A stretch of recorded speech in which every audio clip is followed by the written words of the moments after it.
जय हिंद जय जोहार संगवारी हो। पिछले लेक्चर में मैं तुम्हारा भीमबाजी भोसले के बारे में बता रहे है कि नहीं। हम ना छत्तीसगढ़ के आधुनिक इतिहास पढ़त रहे संगवारी हो, और छत्तीसगढ़ के आधुनिक इतिहास में पहली शासक तुम्हारा बता रहे हूँ मैं मराठा में भीमबाजी भोसले है कि नहीं। मतलब छत्तीसगढ़ के आधुनिक इतिहास शुरू कहाँ थे, मराठा मन ले बहुत अच्छे से घोर घोर के बता रहे हैं। अब जो मराठा मन ले छत्तीसगढ़ के आधुनिक इतिहास शुरू होते ओमा सबसे पहली प्रत्यक्ष मराठा शासक या मराठा में प्रथम और शासक जो छत्तीसगढ़ में प्रत्यक्ष रूप से शासन करीस ओमा तुम्हारा मैं अच्छे से बता रहे हूँ का भीमबाजी भोसले 1758 से और 1787 ईस्वी तक के छत्तीसगढ़ में बहुत व्यवस्थित और कल्याणकारी शासन करीस कौन है भैया, भीमबाजी भोसले। और बता रहे हो कि भीमबाजी भोसले के 1787 ईस्वी में भीमबाजी भोसले की मृत्यु होगी। ओकर बाद ओकर पत्नी आनंदीबाई जो है और अप्रत्यक्ष रूप से सत्ता के बागडोरला अपन हाथ में संभाली। अब जो भीमबाजी भोसले न संगवारी हो, ये भीमबाजी भोसले ने संतार से अगर कोई लेकर छुआ नहीं रही तो बताया नहीं मन कुल मिलाकर के और 3 भाई रही से है कि नहीं जी। कौन मन सॉरी 4 भाई रही से भीमबाजी भोसले मन। एक जन भाई रही कौन मुधो जी। अब मुधो जी के 3 जन लेकर रही से रघु जी द्वितीय, ओकर बाद रघु जी द्वितीय के बाद बता रहे हैं कौन सा व्यंको जी, और व्यंको जी के बाद चिमड़ा जी है कि नहीं। तो अपन भाई मुधो जी के ओखर बेटा चिमड़ा जी ला गोद ले रही से। कौन है गोद ले रही भाई, भीमबाजी। मतलब ये जो चिमड़ा जी भोसले है, चिमड़ा जी भोसले जो है भीमबाजी के दत्तक पुत्र रही से। भीमबाजी के बाद कौन शासन में बैठी, कौन गद्दी में बैठी छत्तीसगढ़ के, तो ध्यान में रखना चिमड़ा जी है कि नहीं। तो भीमबाजी भोसले हम पढ़ रहे हैं अच्छे से। अब दूसरा शासक हम पढ़वो काला चिमड़ा जी ला है कि नहीं। तो तुम्हारा बहुत अच्छे से बता रहे हो मैं आखिर बारे में चिमड़ा जी भोसले, चिमड़ा अब जी है कि नहीं, बनी नहीं बनी संगवारी हो, ध्यान में रखने काला चिमड़ा जी भोसले। अब जो चिमड़ा जी भोसले है एक बारे में का फैक्ट ध्यान में रखना है, तो मैं तुम्हारा बहुत अच्छा से बता रहे हूँ का भाई, या अभी बताए हम है कि नहीं। ये जो चिमड़ा जी भोसले है ये कब से कब तक शासन करीस, तो ध्यान में रखना 1787 में ओखर मृत्यु होगी भाई। तो 1787 से लेकर के और 1788 ईस्वी मतलब लगभग 6 महीना या 1 साल के आसपास शासन करीस कौन है भाई, चिमड़ा जी है। ये चिमड़ा जी काखर पुत्र रही से ऐसे कही, तो ध्यान में रखना है चिमड़ा जी मुधो जी के औखर बेटा रही से, चांदा वाला है कि नहीं। मुधो जी के औखर पुत्र रही से, बताओ याद रही नहीं रही भाई। अच्छा तो जब मुधो जी पुत्र रही तो शासक काबर बनीस, काबर की दत्तक पुत्र रही से, मतलब गोद ले रही से दत्तक पुत्र। काखर दत्तक पुत्र रही भाई, तो ध्यान में रखना भीमबाजी के, भीमबाजी भोसले के और दत्तक पुत्र रही से तेकर से थी। और चिमड़ा जी का हुई भीमबाजी के बाद शासक बनिस। जब चिमड़ा जी शासक बनिस ना तो शासन के पूरा जो बाग डोर है वो काखर हाथ में आ गई भीमबाजी के, सॉरी भीमबाजी की पत्नी आनंदीबाई है कि नहीं। तो आनंदीबाई के हाथ में आ गई, मतलब आनंदीबाई जो है और शासन के बागडोर ला संभाले लगी भाई है कि नहीं चिमड़ा जी के समय में। ये जो चिमड़ा जी है ना, ये चिमड़ा जी ला सेना धुरंधर के उपाधि दे रही से। कौन है, आनंदीबाई है। आनंदीबाई है अपन दत्तक पुत्र, अपन गोद लिए हुए पुत्र कौन, चिमड़ा जी। अब ये जो चिमड़ा जी रही ना, ये चिमड़ा जी ला और उपाधि दे रही से। कौन है उपाधि दे रही भाई, तो ध्यान में रखना है आनंदीबाई है। का उपाधि दे रही से, तो मैं कहे सेना धुरंधर के, सेना धुरंधर। तो सेना धुरंधर की उपाधि कौन मिल रही से ऐसे कही, तो ध्यान में रखना सेना धुरंधर की उपाधि चिमड़ा जी मिल रही से। कौन दे रही से, तो ओखर माता जी आनंदीबाई, मतलब ये गोद ले रही से आनंदीबाई और भीमबाजी है। ये बात का ध्यान में रखना है, ठीक है भाई। एक अलावा और का इंपॉर्टेंट फैक्ट है चिमड़ा जी से संबंधित जो हमारे पेपर में काम आ सकते, पेपर में पूछते, तो ध्यान में रखना है सिरपुर में बिगट फेमस मंदिर नाम है का गंधेश्वर महादेव मंदिर। तो गंधेश्वर महादेव मंदिर के जीर्णोद्धार करवा रही से आखिर भाई, तो मैं कही गंधेश्वर और महादेव मंदिर है कि नहीं। अगर तुम्हारा मैं पूछूं कि गंधेश्वर महादेव मंदिर के निर्माण कौन करवा रही से, कमेंट करके बताओ है कि नहीं। महाशिवगुप्त, बालार्जुन, मैं ही बता देता हूँ भैया। तो सिरपुर के पांडुवंशी शासक महाशिवगुप्त बालार्जुन सिरपुर में बहुत सुंदर मंदिर बनवा रही से गंधेश्वर महादेव मंदिर। एक जीर्णोद्धार कौन करवा रही ऐसे प्रश्न पूछते है कि नहीं, तो ध्यान में रखना गंधेश्वर महादेव मंदिर के जीर्णोद्धार और चिमड़ा जी भोसले करवा रही से। ओखर बाद 1788 में रहस्यमय तरीके से मृत्यु होगी इसका आखिर चिमड़ा जी भोसले के, बनी नहीं बनी। तो अत का फैक्ट ध्यान में रखने का आखिर बारे में चिमड़ा जी भोसले के बारे में। चिमड़ा जी भोसले के और जब मृत्यु हुई, कब मृत्यु हुई भाई, तो मैं कह 1700 88 ईस्वी में और रहस्यमय तरीके से मृत्यु होगी साकार चिमड़ा जी के। मतलब चिमड़ा जी कोई कोई मार दिस निपटा दिस। अब एक भाई मन शासक बने चक्कर में मारी सोई मैं बताता हूँ, है कि नहीं। तो ये होगी इसका हमारा चिमड़ा जी। अब चिमड़ा जी के बाद फिर कौन शासक बनी, तो ध्यान में रखना, अत का फैक्ट होगी चिमड़ा जी। अब चिमड़ा जी के बाद शासक बनिस कौन, व्यंको जी। कौन बनिस भैया, तो ध्यान रखना व्यंको जी। अब भोसले बनी नहीं बनी संगवारी हो, तो पहला बताया तुम्हारा बिंबा जी। बिंबा जी के बाद अच्छे से याद रखना कौन, ओखर दत्तक पुत्र और चिमड़ा जी। चिमड़ा जी के बाद शासक कौन बनिस भाई, ऐसे कही तो याद रखने ला व्यंको जी भोसले। ये जो व्यंको जी भोसले है कब से कब तक शासन करीस, तो 1788 से लेकर के और 1811 ईस्वी तक के और शासन करीस कौन भाई, व्यंको जी भोसले, है कि नहीं। बनी नहीं बनी, इला पूछते भैया, जब पूछते ना तो हम बहुत अच्छा से सोचबा ध्यान में रखल पड़ी। ठीक, तो अब व्यंको जी भोसले देखते बहुत इंपॉर्टेंट फैक्ट है, पेपर में पूछते ला काला व्यंको जी भोसले ला। ठीक है भाई, का फैक्ट है, तो पहली तो एक अवधि ध्यान में रखना है, 1788 से 1811 ईस्वी में मृत्यु हुई, बनारस से यात्रा ले यात्रा से निपट गई भैया व्यंको जी भोसले। अब जो व्यंको जी भोसले है ना संगवारी हो,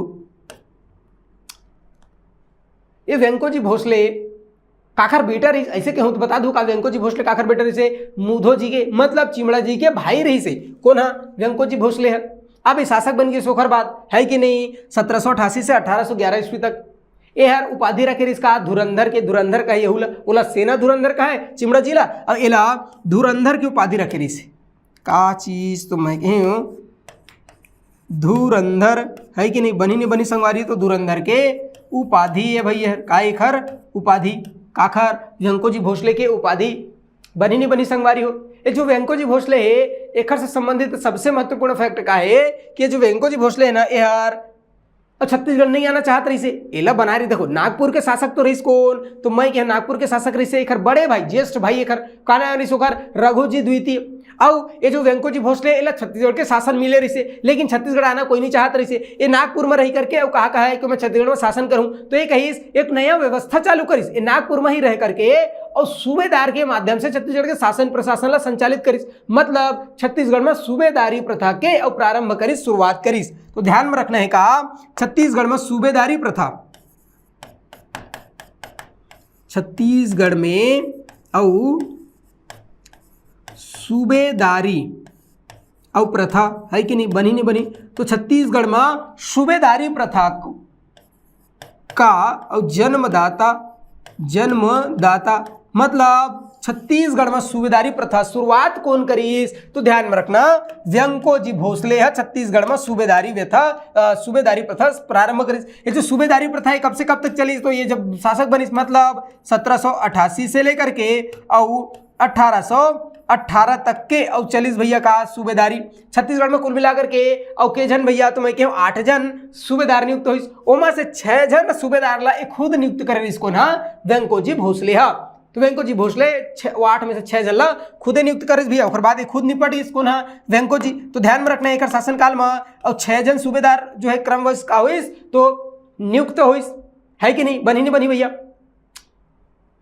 तो वो 6 जन सूबेदार कौन है भैया, तो एमा देखो एक बारे में ना सबसे इंपॉर्टेंट का है सूबेदारी प्रथा के और जन्मदाता है सूबेदारी प्रथा प्रारंभ करी छत्तीसगढ़ में। आओ 6 जन सूबेदार नियुक्त करी, सबसे पहले नियुक्त करे इसको ला महिपत राव दिनकर, महिपत राव दिनकर। एक नाम बहुत इंपॉर्टेंट है भाई, पेपर में पूछते ध्यान में रखने। दिनकर जमाए पर बोलते हैं, पहली कौन रही से ओखर बात कौन रही से ऐसे, तो महिपत राव और दिनकर ये पहली का है सूबेदार है। कब से कब तक रही से ध्यान में रखना, 1788 से लेकर के और 1790 तक के और कारिस भाई सूबेदार रही से। कौन है, महिपत राव दिनकर है। ठीक है गुरुजी, तो पहला होगा इस महिपत राव दिनकर। ओखर बाद याद रखने काला विठल राव दिनकर। बताओ बनी नहीं बनी, विठल राव और दिनकर। ओखर बाद बनी कौन भाई, विठल राव दिनकर। ये जो विठल राव दिनकर है कब से कब तक रही से, तो 1790 से और 1796 तक के और छत्तीसगढ़ के सूबेदार रही से। ये बात ला ध्यान में रखना है। ओखर बाद कौन बनिस भाई तीसरा नंबर में, ऐसे कही तो याद रख लेना महिपत राव दिनकर, विठल राव दिनकर, भवानी कालू। ये जो भवानी कालू है सबसे कम अवधि, सबसे कम समय तक सूबेदार रही से, ध्यान में रखने भैया। एक बाद भवानी कालू, ये भवानी कालू जो है 1796 से और 97 तक रही भाई, है कि नहीं। 1796 से और 1797 तक रही। कौन? भवानी कालू सबसे कम समय, सबसे कम अवधि तक रही से, है कि नहीं। बनी नहीं बनी भवानी कालू। भवानी कालू के बाद आई केशव गोविंद, का नाम रही संगवारी होकर, तो याद रखना है केशव की जय जय, माधव की जय जय, केशव गोविंद, है कि नहीं। तो केशव गोविंद जो है ना संगवारी हो, एक उस केशव गोविंद सर्वाधिक अवधि तक, सबसे समय तक, सबसे लंबा समय तक और सूबेदार रही कहाँ? छत्तीसगढ़ में। तो ध्यान में रखना केशव गोविंद। केशव गोविंद जो है ये हर 1797 से लेकर के 1808 ईस्वी तक के और छत्तीसगढ़ में सूबेदार रही। मतलब छत्तीसगढ़ में सबसे लंबा, सबसे सर्वाधिक अवधि तक सूबेदार रही कौन? केशव गोविंद। ठीक है सर, तय कहा था हम मान लेते हैं, हम तो नहीं जानन कुछ, ये जब आए तब तो हम रही बेच नहीं कर रहे हैं, है कि नहीं। कौन है? केशव गोविंद है। केशव गोविंद के बाद बीकोजी पिंडरी, काले याद रखना संगवारी हो, बीकोजी पिंडरी एर इसका सूबेदार बनी बीकोजी पिंडरी। ये बीकोजी पिंडरी जो है 1808 से और 1809 ईस्वी तक बस रही से बीकोजी पिंडरी, है कि नहीं। बनी नहीं बनी संगवारी हो। ओखर बाद बीकोजी पिंडरी के बाद याद रख लेना काला, तुम मैं की हूँ छठवा बीकोजी पिंडरी के बाद और बीकाजी गोपाल, काला याद रखना संगवारी हो। तो बीकाजी और गोपाल बनिस का, तो मैं कहे छत्तीसगढ़ के सूबेदार। एला कौन बनाइस? अहुल बना रही कौन? हाँ, तो मैं कहे भैया व्यंकोजी भोसले। कब से कब तक? तो ये जो है ना 1809 से लेकर के और 1817 ईस्वी तक के सूबेदार रही से। और वही बीकाजी गोपाल जब सूबेदार रही ना, वही समय 1811 में। कब भाई? तो जब बीकाजी गोपाल सूबेदार रही से वही समय और 1811 ईस्वी में बनारस यात्रा, कहाँ भैया? तो मैं कहूँ बनारस यात्रा से, ये बनारस यात्रा के दौरान और मृत्यु होगी भैया काखर। तो मैं कहूँ बनारस यात्रा के दौरान मृत्यु होगी, निपट गिस कौन हर? व्यंकोजी, व्यंकोजी भोसले हर निपट गिस, मृत्यु होगी बनारस यात्रा लाद रही 1811 में। तो ये जो 6 जन सूबेदार है ना, ये 6 सूबेदार आखिर समय में रही भैया। तो सोच में याद रखना है 6 सूबेदार जो है ये हर और व्यंकोजी के समय रही से, व्यंकोजी भोसले के समय रही से। और छत्तीसगढ़ में सूबेदारी प्रथा के प्रारंभ उखर जन्मदाता कोने? व्यंकोजी भोसले। काबर और ये सब चोचला करत रही से, काबर के कही कि मैं छत्तीसगढ़ नहीं जाऊँ भैया, मैं नागपुर में रह करके शासन करूँ। काबर? नागपुर में अपन दावेदारी पेश करना रही से, क्या से आगे चल करके नागपुर के राजा मोहिल बनना है। तेखर से तुम छत्तीसगढ़ नहीं आत रही से, छत्तीसगढ़ में सूबेदारी व्यवस्था प्रारंभ करी 1788 से 1818 तक की तिथि भी पूछते। 88 से लेकर के 1818 तक के और छत्तीसगढ़ में सूबेदारी व्यवस्था रही। ये बात समझ आई नहीं? बनी नहीं बनी भैया। तो अतका फैक्ट याद रखने का आखिर बारे में तुम मैं के हो, अतका फैक्ट ध्यान में रखना है। ये जो व्यंकोजी भोसले है तेखर बारे में। एक अलावा ये जो व्यंकोजी भोसले है ना, एक कुछ साम्राज्य विस्तार भी है और कुछ यूरोपीय यात्री भी एक समय में आए जहाँ से प्रश्न पूछते। तो वो मतलब अगर देखो हमन, तो अगर मैं यूरोपीय यात्री की बात करूँ ना, तो 3 जन यूरोपीय यात्री याद रखने काला, मैं कहूँ यूरोपीय, ये ऐसे रही यूरोपीय यात्री, है कि नहीं। तो ध्यान में रखना के जन 3 जन कम से कम। ये जो व्यंकोजी भोसले जब छत्तीसगढ़ देख रेख करत रही से, छत्तीसगढ़ के और शासन के मालिक रही सोहा, है ना, देख रेख मतलब ओखरे अंडर में रही भैया। तो 3 जन और यूरोपीय यात्री याद रखना है। कौन कौन सा? तो पहले याद रखना है फॉरेस्टर, काला भाई। तो फॉरेस्टर याद रखने, ये फॉरेस्टर कब आ रही से? तो 1790 ईस्वी में और का करीस? तो रायपुर के यात्रा करे रही कौन? फॉरेस्टर। ठीक है सर, फॉरेस्टर याद रखो हमन है। ओखर बाद मिस्टर जेटी ब्लंट, एलत बताइए दे हमें, मिस्टर जेटी और ब्लंट। तो ये जो मिस्टर जेटी ब्लंट है ये हर 1795 में का करी? तो छत्तीसगढ़ के भ्रमण करे ला रही से, यात्रा करे ला रही। ओखर बाद याद रख लेना है काला कोलब्रुक, कोलब्रुक। ये जो कोलब्रुक है यार 1799 ईस्वी में का करी? तो छत्तीसगढ़ की यात्रा मारी से। अब तुम मैं बता रही हूँ कि यही कोलब्रुक के यात्रा विवरण में, यात्रा वृतांत में हमला बिम्बाजी भोसले के बारे में जानकारी मिलते, बिम्बाजी भोसले के उल्लेख मिलते, है कि नहीं। एक बाद ये जो व्यंकोजी भोसले है ना, एक याद रखना साम्राज्य विस्तार मतलब दू ठो क्षेत्र ला जीती का करिस भैया, तो अपन साम्राज्य मिला ले रही से। एक तो याद रख लेना काला संबलपुर रियासत है कि नहीं, एक याद रखना संबलपुर रियासत है कि नहीं, ये दो में से। अब एक याद रख लेना, ये दो में से एक तो होगी संबलपुर रियासत, और एक याद रखना काला बस्तर रियासत। बनी नहीं बनी संगवारी हो। ये जो बिंबाजी भोसले है, बिंबाजी है कि नहीं, अब बिंबाजी के बाद चिमड़ा जी के बाद बात करते हैं का कर हमन व्यंकोजी। ये जो व्यंकोजी भोसले ये व्यंकोजी भोसले के समय ओखर सेनापति रही से नाम रही का ओखर रामचंद्र बाग। काना रही संगवारी हो, एक नाम रही से रामचंद्र बाग। ये जो एक कोने भैया सेनापति है, ऐसे याद रखना सेनापति काखर सेनापति है तो व्यंकोजी भोसले के सेनापति रही रामचंद्र बाग। ये हर 1808 ईस्वी में अब आक्रमण करिस काखर ऊपर संबलपुर रियासत, बोला पराजित करिस और संबलपुर रियासत ला शामिल कर दिस का छत्तीसगढ़ के अंदर मतलब मराठा क्षेत्र में अपन नियंत्रण में ले लिस। काला संबलपुर रियासत ला मतलब संबलपुर जो है 1808 में छत्तीसगढ़ के हिस्सा बन गए। अब 1905 तक के संबलपुर छत्तीसगढ़ के हिस्सा रही से। जब 1905 में बंगाल विभाजन हुई तब जाकर के संबलपुर ला बंगाल प्रांत के तहत उड़ीसा क्षेत्र में शामिल कर दे रही से। अब नागपुर छोटा नागपुर क्षेत्र के 5 रियासत छत्तीसगढ़ में शामिल कर रही से बता रहे है कि नहीं, तो यह ध्यान में रखने। दूसरा बस्तर रियासत, तो एक जो सेनापति ना रामचंद्र बाग, ये रामचंद्र बाग जो है 1809 ईस्वी में, कब तो मैं 1809 ईस्वी में। अब बस्तर रियासत के काकतीय वंश के शासक रही से महिपाल देव। ये महिपाल देव जो है ये हर मराठा मन की अधीनता ला अस्वीकार कर दिस, उमला टकोली देला बंद कर दे रही से। जब टकोली देला बंद कर दिस तब जाकर के और व्यंकोजी के सेनापति रामचंद्र बाग 1809 में आक्रमण करिस काखर ऊपर, महिपाल देव के ऊपर उला पराजित करिस और टकोली देबर बाध्य करिस और एक साथ साथ सिहावा क्षेत्र ला अपन अधीन कर रही, अपन नियंत्रण में कर ले रहीस। ऐसे बता रहे हो, याद है नहीं संगवारी हो। तो ये दोनों ला ध्यान में रखना है, संबलपुर रियासत और बस्तर रियासत लगा करिस अपन साम्राज्य मिला लिस मतलब मराठा क्षेत्र में शामिल कर ले रही से, है कि नहीं, ध्यान में रखना है। कौन है भैया, तो व्यंकोजी भोसले। तो अत का फैक्ट ध्यान में रखने का आखिर बारे में व्यंकोजी भोसले के बारे में सबसे इंपॉर्टेंट का है कि व्यंकोजी भोसले वो व्यक्ति है, वो शासक है जो छत्तीसगढ़ में सूबेदारी प्रथा ला शुरुआत करे रही से, सूबेदारी प्रथा प्रारंभ करे रही। बनी नहीं बनी संगवारी। तो इतना फैक्ट ध्यान में रखने का आखिर बारे में व्यंकोजी भोसले। अब व्यंकोजी भोसले की मृत्यु होगी, व्यंकोजी भोसले की मृत्यु हुई ओखर बाद शासक बनिस कौन, तो मैं की हो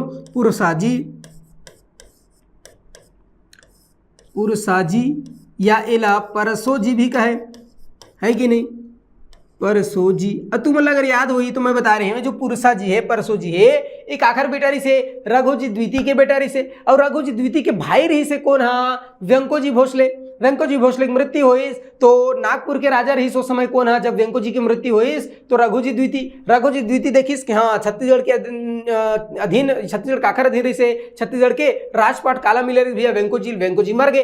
अब छत्तीसगढ़ के राजपाट ला अपन नियंत्रण में ले लिस रघुजी, हाँ, और अपन बेटा पुरसा जिला ने नियुक्त कर दिस, पुरसा जी के अधीन कर दिस काला छत्तीसगढ़ के। भाई छत्तीसगढ़ ला कौन देखी, पुरसा जी देखी, है कि नहीं। काबर की जो पुरसा जी रही ना यह थोड़ा जोजुआ रही पुरसा जी है कार्य भैया, तो मानसिक और शारीरिक रूप से असक्षम रही से, अयोग्य रही से, जोजुआ रही भैया, ध्यान में रखना है। तो जब पुरसा जी जोजुआ रही से तो कहीं नहीं एक पर कुछ ना कुछ करे पड़ी मोला, है कि नहीं। तो का करी छत्तीसगढ़ ला एक अधीन कर दिस काखर पुरसा जी के। अब पुरसा जी भी का करीस, तो मैं कहे पुरसा जी भी सूबेदारों के माध्यम से छत्तीसगढ़ में आकर ही शासन करी। लेकिन ये कब से कब तक रही भाई पुरसा जी, तो मैं कहे 1811 में मृत्यु हुई काखर, तो 1811 में मृत्यु हुई व्यंकोजी के। ओखर बाद छत्तीसगढ़ काखर अधीन हुई पुरसा जी के। तो 1811 से लेकर के और 1816 ईस्वी तक के और छत्तीसगढ़ में शासन करी कई सकथन कौन, हाँ पुरसा जी है। लेकिन बहुत जोजुआ किस्म के आदमी रही से, है कि नहीं। एक जन अंतिम सूबेदार नियुक्त कर रही कौन है, व्यंकोजी है, ओखर नाम रही का बीकाजी गोपाल। 1809 से और 1817 तक के, और मृत्यु एक 1816 में होगी।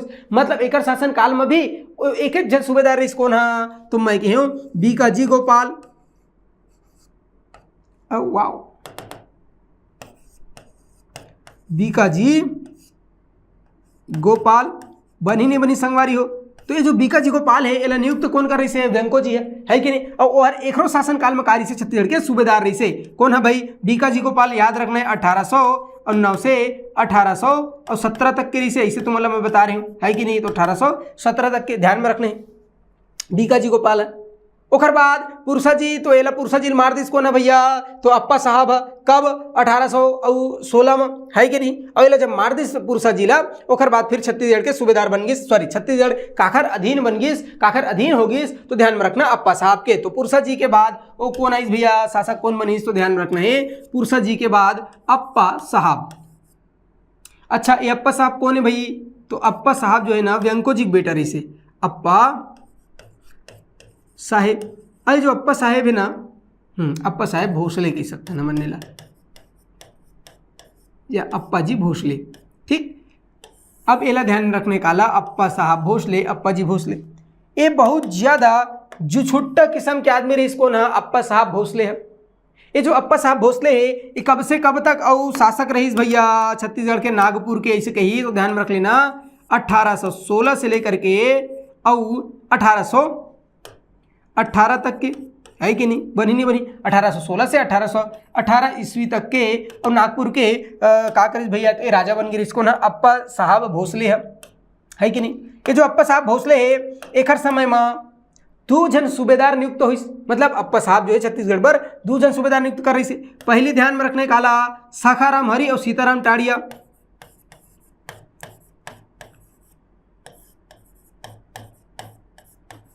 शाखाराम हरि और सीताराम टांटिया। याद रही कि नहीं रही भाई, शाखाराम हरि सीताराम टांटिया। 1817 में नियुक्त हुई सी मन, 1817 में ही में लगा करीस तो निपटा दी भैया, हटा दी कि नहीं नहीं तुम लोग योग्य नहीं हो, कुछ नहीं कर पाओगे, छत्तीसगढ़ को नहीं लूट पाओगे, धनराशि नहीं इकट्ठा कर पाओगे, ऐसे ही कि मतलब हटा दीस। और खरबत बना दिस काला यादव राव दिवाकर, यादव राव दिवाकर ल है कि नहीं, बनी नहीं बनी। ये यादव राव दिवाकर जो है 1817 से 1818 तक के का करिस भैया, तो छत्तीसगढ़ में सूबेदार रही से। तो एक शासन काल में 2 जन सूबेदार बनिस, एला ध्यान में रखना।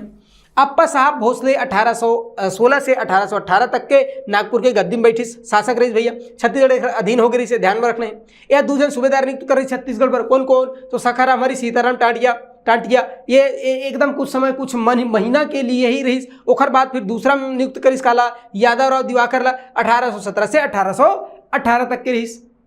ये जो अप्पा साहब भोसले ये कौन है, तो अप्पा साहब भोसले यार वेंको जी के बेटा रही से, लेकिन नागपुर के शासक को रही भैया रघुजी द्वितीय के बेटा रही कौन, पुरसा जी बहुत ज्यादा जोजवा रही से, एकदम जोजवा रही से, और मानसिक शारीरिक रूप से राजा बने के लायक नहीं रही से, अयोग्य रही से। तो जाना रही भैया मोर बेटा तुमन बना नहीं दी, तो अपन मृत्यु से जस्ट पहले वो का करीस कौन है रघुजी द्वितीय, अपन मृत्यु से पहले अपन बेटा पुरसा जिला नागपुर के शासक बना दिस, नागपुर के गद्दी में बैठा दिस। और अपन भाई वेंको जी के बेटा अप्पा साहब ला कहिस कि भाई त देखबे यार शासन ला संभाल बे, ए मोर बेटा जो है ना थोड़ा जोजवा किस्म के, तो तय थोड़ा संभाल लेबे शासन उसल थोड़ा ध्यान में रखबे मोर पर एक बात, ऐसे कहीं से निपट गिस मार गिस। अब जैसे वो मरीज तो नागपुर के गद्दी में बैठ गई इसको ना पुरसा जी है, लेकिन पुरसा जी जोजवा। अब जैसे पुरसा जी बनी तो भारी खुश हो इसको ना अप्पा साहब है। अब सब चीज मोरे अंडर आ गई भैया, ऐसे की पूरा शासन उसला संभालने लगी इसको ना अप्पा साहब है। लेकिन बहुत ज्यादा जो छुट्टा रही से महत्वाकांक्षी वश, बहुत ज्यादा महत्वाकांक्षी रही से, तो एक करीस अंग्रेज रेजिमेंट जेन किंग संग षड्यंत्र करीस, और षड्यंत्र करके और 27 नवंबर 1817 में हत्या करवा दी इसका आखिर पुरसा जी के। और पुरसा जी के हत्या करवाए के बाद और खुद 1817 में का करीस तो खुद जो है और नागपुर के शासक बन गई। और जैसे नागपुर के शासक बनी ओखर बाद अंग्रेज मन संग एक विरोध होने लगे भैया, हाँ मैं तोहर बात नहीं मानो कैसे अंग्रेज मतलब। ओखर बाद अप्पा साहब भोसले के मतलब मराठा सेना और अंग्रेजी सेना के बीच में युद्ध हुई 1817 में। कौन सा युद्ध? सीताबद्री के युद्ध। और सीताबद्री के युद्ध में अंग्रेज मन बहुत बुरा तरीका से पीटिस मारिस काला अप्पा साहब और हरवा दिस, पराजित हो गई कौन? अप्पा साहब भोसले। और जब अप्पा साहब भोसले पराजित होइस ना ओखर बाद अप्पा साहब भोसले ने नागपुर से अपदस्थ कर दिस, पदच्युत कर दिस, हटा दिस। और ओखर बाद फिर छत्तीसगढ़ के प्रशासन अंग्रेज मन के अधीन हो गई। फिर अंग्रेज मन छत्तीसगढ़ में प्रशासन हेतु ब्रिटिश अधीक्षकों की नियुक्ति किया। के जन 6 जन ब्रिटिश अधीक्षक के नियुक्ति करिस। ठीक है भाई, ये कहानी समझ आई इसकी नहीं? तो ए प्रकार ले फिर छत्तीसगढ़ में मराठा मन के निपट गए, छत्तीसगढ़ के प्रत्यक्ष शासन खत्म हो गए मराठा मन के, है ना। ओकर बाद फिर ब्रिटिश अधीक्षक मन के शासन शुरू हुई। लेकिन ओकर से पहले सूबेदारी व्यवस्था हम लोग पढ़ेल पर ही काबर सूबेदारों से और बहुत सारा काहे तो प्रश्न बनते, प्रश्न आते, है कि नहीं? बनी नहीं बनी संगवारी हो? तो जो सूबेदारी व्यवस्था है ओला मैं तुम्हारा कल बहुत अच्छा से और 8 जन सूबेदार के बारे में अच्छे से बताऊं नेक्स्ट क्लास में, ठीक है? तब तक के लिए धन्यवाद, जय हिंद, मिलते हैं नेक्स्ट क्लास में।